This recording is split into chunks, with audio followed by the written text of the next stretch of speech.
Journal du 19h sur Al24 News. Merci d'être avec nous pour cette édition. Voici les titres. Au 9e jour du coup d'État, des centaines de manifestants nigériens battent le pavé à Niamey, dénonçant toute tentative d'ingérence étrangère.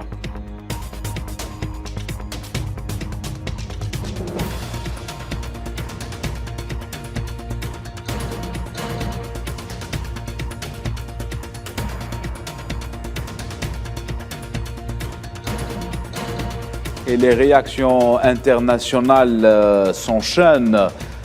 Le président américain Joe Biden appelle à la libération immédiate du président Mohamed Bazoum.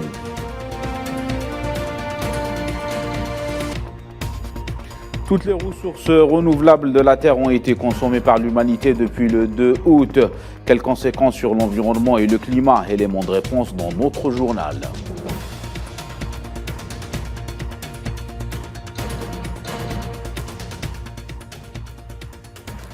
Voilà pour les titres. Bonsoir à tous. On entame cette édition avec la situation au Niger. Depuis le coup d'État du 26 juillet dernier, la capitale Niamey a connu cet après-midi une manifestation de soutien aux militaires et refusant toute ingérence étrangère. Des milliers de personnes, essentiellement des hommes et des jeunes, se sont retrouvés à la place de la Concertation pour 2 heures de meeting, pendant lesquels plusieurs discours ont été prononcés, notamment par les membres de la société civile connus pour leur position contre la présence militaire française. Dans l'après-midi, un rassemblement a été prévu au stade Général Conché. Beaucoup de slogans contre la communauté économique des États d'Afrique de l'Ouest ont également été entendus. Cette dernière a lancé un ultimatum d'une semaine aux putschistes pour déposer les armes. Non à toute force qui veut déstabiliser notre pays. Nous voulons que notre pays s'engage dans la voie de sa souveraineté et de la dignité de son peuple.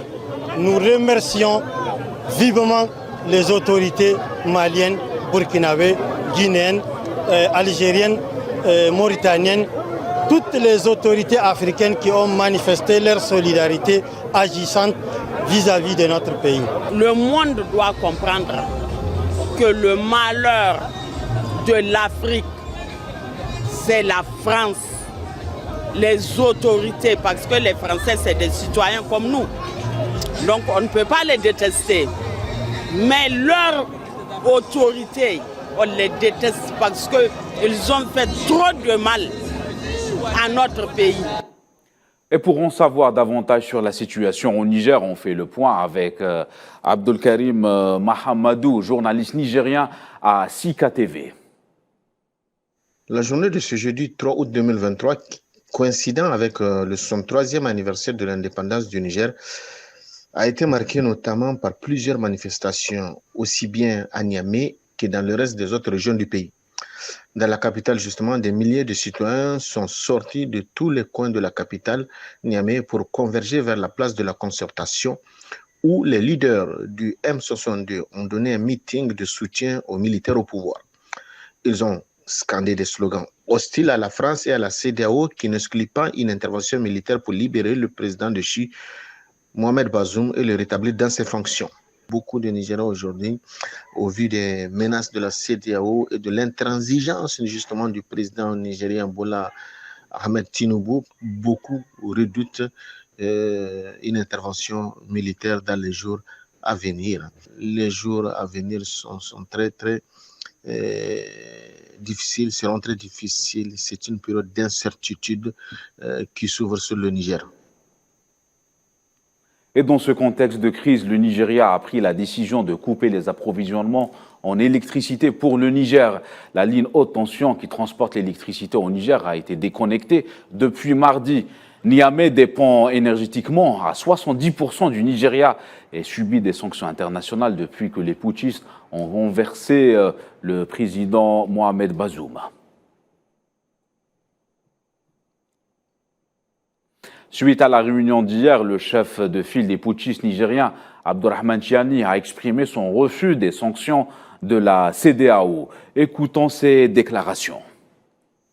Le Conseil national pour la sauvegarde de la patrie rejette en bloc ces sanctions et refuse de céder à toute menace et d'où qu'elles viennent.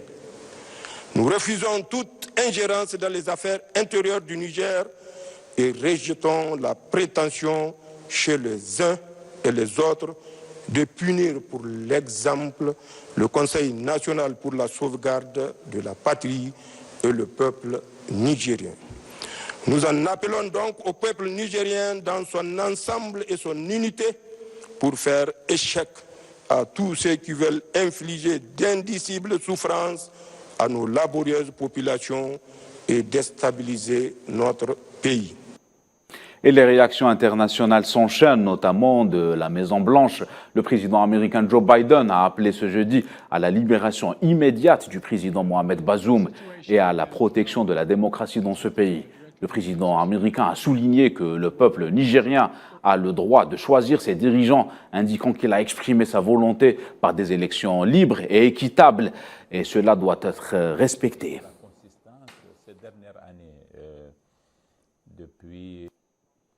Le chef du gouvernement de transition en Libye, Abdelhamid Dbeiba, a déclaré que le gouvernement d'union nationale est le gouvernement de tous les Libyens, quelles que soient leurs orientations politiques.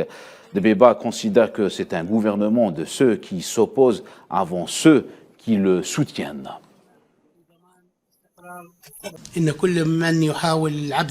À ceux qui tentent de jouer en prolongeant la phase de transition avec pour but la déstabilisation du pays et de mettre en échec les élections, à ceux-là nous disons, il n'y aura pas de nouvelle phase de transition, ni de gouvernement parallèle, un seul chemin, un seul objectif, les élections. Actualité continentale toujours, après 3 mois et demi de guerre sanglante au Soudan, près de 4 millions de personnes cherchent à fuir et plus de 20 millions d'habitants font face à une situation de crise alimentaire selon l'Organisation des Nations Unies. Et selon la FAO, 6,3 millions de Soudanais sont déjà en situation d'urgence phase 4 de la classification sur la sécurité alimentaire de l'ONU, tandis que dans la phase 5, la plus élevée correspond à la situation de famine. En Ouganda, au moins 20 personnes sont confirmées mortes après qu'un bateau de transport de marchandises a chaviré mercredi sur le lac Victoria dans le sud de l'Ouganda. C'est ce qu'a annoncé la police, selon laquelle l'accident a été causé par une surcharge et le mauvais temps. Le bateau qui transportait des sacs de charbon de bois et des aliments frais et du poisson, entre autres, s'est renversé vers 5 heures du matin. Les forces gouvernementales somaliennes ont neutralisé lors d'une opération de 4 jours plus de 160 terroristes du groupe Shebab. C'est ce qu'a indiqué jeudi le ministre de l'Information Daoud Ayes. L'opération s'est déroulée du 28 au 31 juillet dans les États de Hirshabelle et Somalie du Sud, a souligné la même source, ajoutant que l'opération avait également permis de détruire une grande quantité d'équipements et des armes. L'opération militaire visait un convoi de voitures transportant des terroristes du groupe Shebab. Direction les territoires occupés de la Palestine, les forces d'occupation ont procédé ce matin à l'arrestation de 26 civils palestiniens dans différentes régions en Cisjordanie occupée, selon des sources locales palestiniennes. Les mêmes sources ont affirmé qu'un jeune Palestinien a été capturé au sud d'El Khalil, 4 autres à Qalqilia et 4 citoyens à Djinin, après la perquisition et la fouille des maisons de leurs parents. 2 citoyens ont été également blessés dans la même ville. Pour rappel, les forces d'occupation font régulièrement des descentes dans les villes et villages palestiniens, arrêtant des dizaines de civils palestiniens.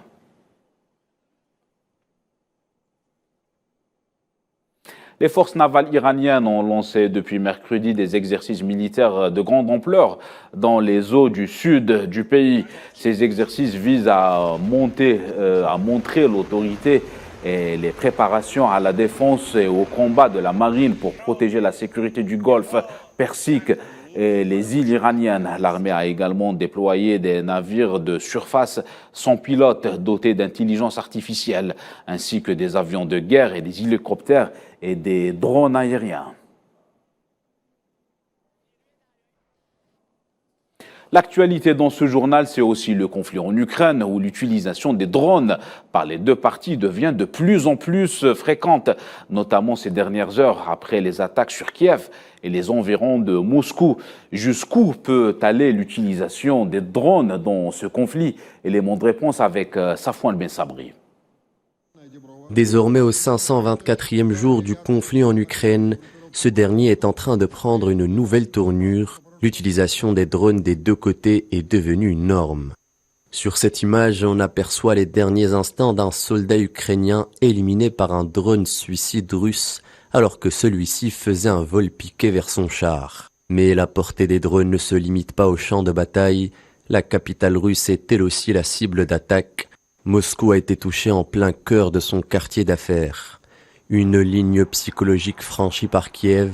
Le conflit s'exporte désormais sur le territoire de la Russie, alors que les civils russes étaient pendant longtemps épargnés par les conséquences de la guerre. Le gouvernement ukrainien a annoncé ce jeudi que la défense antiaérienne a neutralisé une quinzaine de drones lancés vers la capitale ukrainienne, précisant qu'il s'agissait d'engins de fabrication iranienne, un appareil largement répandu sur le champ de bataille. Le ministère de la Défense russe a de son côté affirmé avoir abattu 6 drones dans la région de Kaluga, à environ 180 km de Moscou, sur fond d'attaques répétées sur le territoire national. La Russie a précisé que ces drones étaient de passage dans la région, laissant entendre que la ville n'était pas la cible des attaques. Dans les environs de Zaporizhia, environ 1700 soldats ukrainiens s'entraînent au maniement de drones, dorénavant au cœur du conflit. Selon des médias russes, Moscou compte lancer la première station lunaire russe depuis près de 50 ans. Luna 25 vers la Lune, et ça sera le 11 août prochain. La précédente station russe, Luna 24, avait été lancée en 1976. Sa capsule de retour avait ramené sur la Terre environ 170 grammes de sol lunaire. Luna 25 n'a pas de capsule de retour. Elle devrait devenir la première station de l'histoire à se poser sur le pôle sud de la Lune. Les principales tâches de la mission sont de tester les technologies d'atterrissage en douceur et d'étudier la structure interne et d'explorer les ressources, y compris l'eau après le lancement et la séparation de la fusée. L'étage supérieur enverra la station atomique sur la trajectoire de vol vers la Lune. Un mot d'économie, la Banque d'Angleterre a relevé ses taux de 0,25 points de pourcentage ce jeudi. Une 14e hausse consécutive qui les porte à un sommet depuis le début 2008 à 5,25% pour lutter contre l'inflation qu'elle prévoit plus persistante. Malgré son ralentissement récent, certains indicateurs cruciaux, notamment les hausses de salaire, suggèrent que des pressions inflationnistes plus persistantes se matérialisent. Le comité de politique monétaire a décidé lors de cette réunion de monter ses taux pour la 14e fois consécutive, justifie la Banque centrale dans les minutes de sa réunion.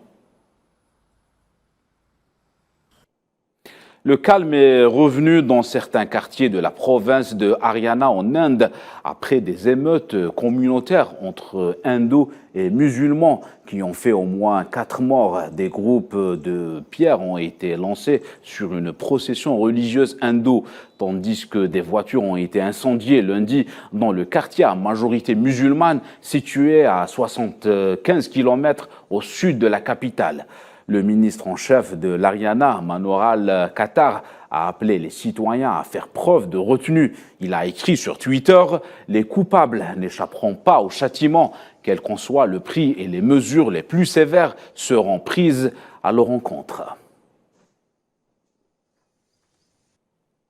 Direction l'Amérique latine, le président brésilien Luiz Inácio Lula da Silva a affirmé que la communauté internationale devait l'aider à préserver la plus grande forêt tropicale de la planète.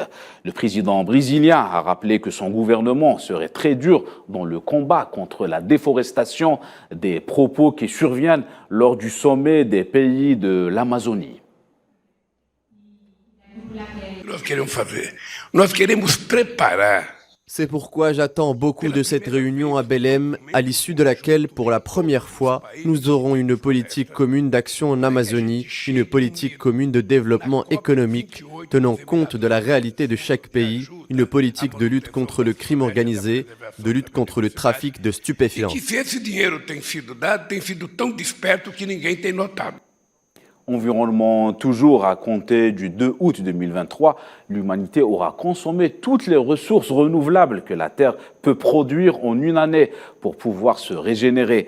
C'est ce que les scientifiques appellent le jour du dépassement.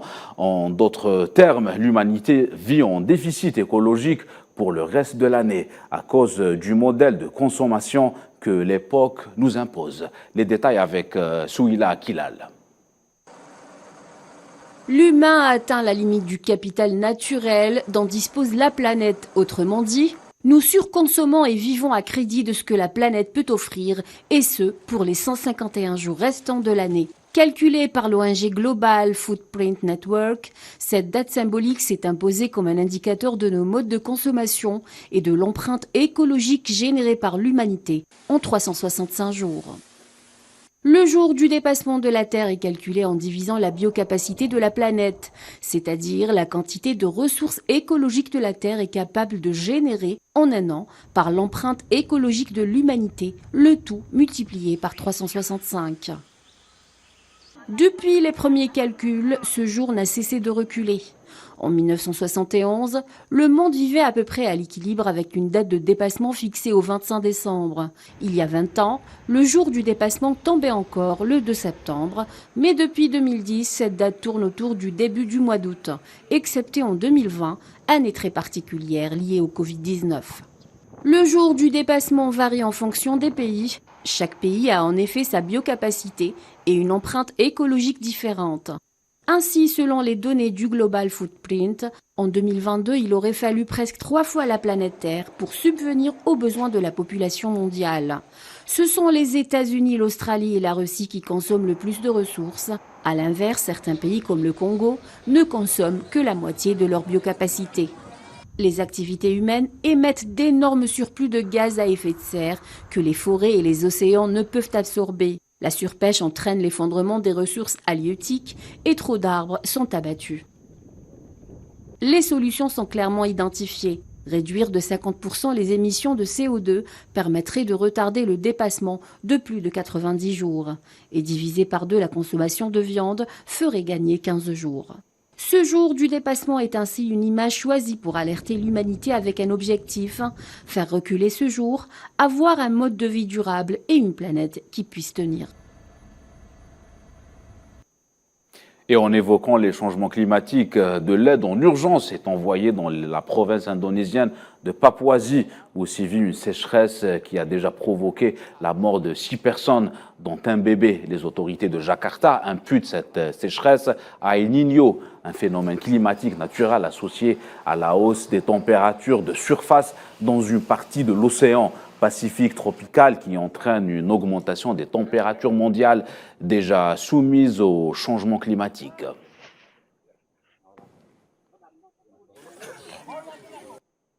C'est la fin de ce journal. Vous pouvez le suivre en intégralité sur les réseaux sociaux qui s'affichent en bas de l'écran. Excellente soirée à tous.